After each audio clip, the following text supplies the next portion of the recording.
So, take a whiff. Rock and roll. It's tasty. Yeah. I'm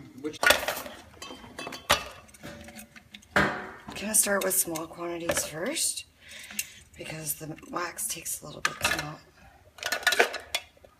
Put it in there so that you get a nice point.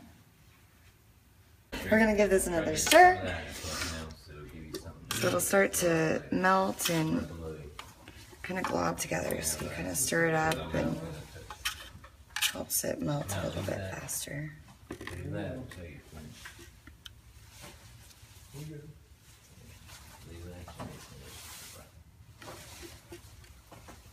So here's our candle mold. We have our wick strewn through the wick hole in the bottom. We use a small plug.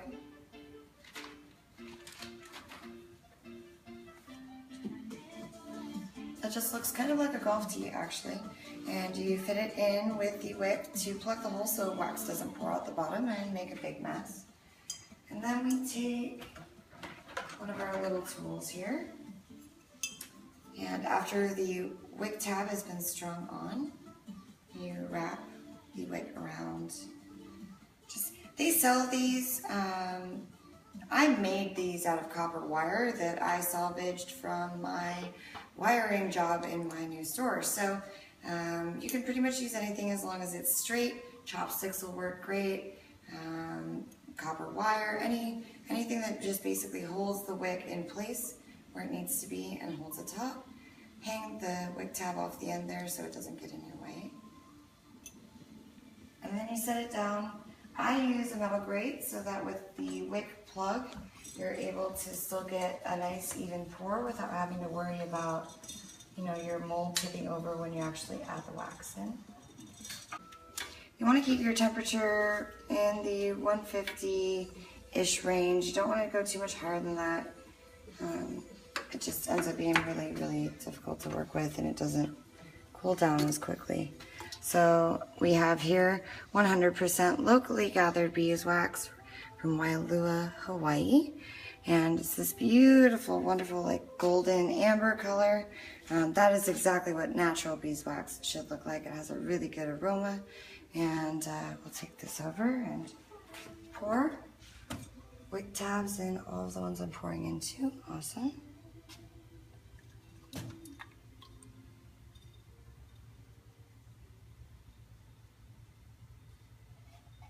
And you can make these taller or shorter if you want, so that you can get more volume out of each mold and more pieces. And I think this is going to be the last one here. There we go. Ooh. All right, a little bit more in there. And there we are. Now we'll let that harden up.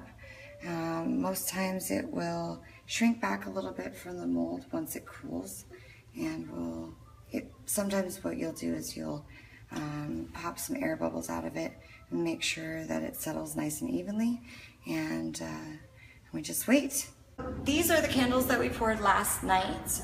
They've now hardened and cooled, and as you see, they've shrunk back from the mold just a little bit. It allows it to come out a little bit easier. So what we'll do is we'll uncoil the wick, pull that out. We take the wick tab and we push it down. And we give it a nice little push right there so that it adheres. And then we'll take the mold, flip it over in our hand, give it a little bit of a shake, and it comes out like that. So now this is actually the top of your candle. This is the bottom. We'll trim this part off, and we add a warning sticker to it. People do need to be warned that fire is hot, wax is hot, and these are not toys for children. So we want to make sure that we get that on there, and we've got a finished candle.